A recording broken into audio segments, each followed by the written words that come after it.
மட்டும் சிரிக்க, ஒரு நாள் மட்டும் சிரிக்க,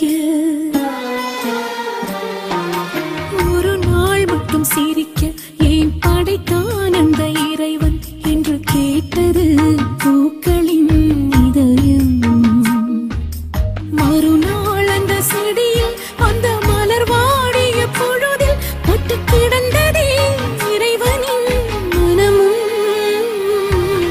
ஒரு நாள் மட்டும் சிரிக்க ஏன் படைத்தான் அந்த இறைவன் என்று கேட்டது